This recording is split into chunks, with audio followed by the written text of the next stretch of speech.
So I'm going to ask you right off the start, has there been something that's more hyped but kind of less impressive than this quote-unquote World Championship?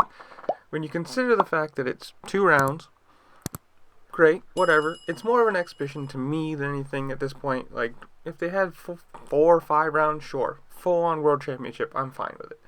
But this being only 2 rounds, and the fact that they've got this, obviously you have to have PR and hype train and everything, but this whole, like, Ken Roczen versus Vince Friese for the championship, when you have to consider they're both well behind Eli Tomac, and the only reason he's not going to win this championship is because he's going to race 1 round.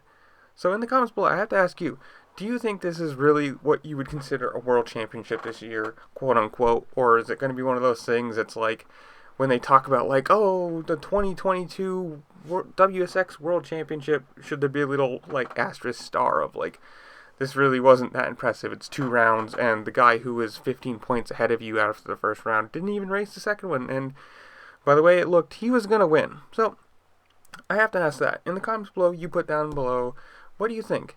Overhyped, not impressive, whatever it is. Also, who do you think's going to win? Obviously, because there are those two, Ken Roczen or Vince Friese. Who do you think is going to get this, inaugural first year, first season, whatever you want to call it, WSX World Championship?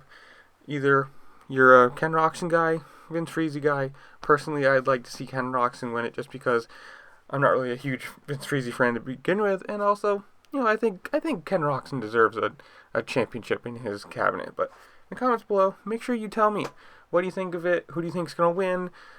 Did you like it? Whatever you want to say. Obviously, the second round is happening tomorrow or today as you're watching this, because I post it in Australia. So it's going to be neat. I think it's going to be cool. I hope next year it gets bigger and they have an actual series. But again, comment down below. Tell me what you think. Make sure to like, share, subscribe, comment, do all the fun things this platform allows you to do, because it really helps me and I appreciate it playing the YouTube algorithm game. And with that, I'll see y'all later. Peace.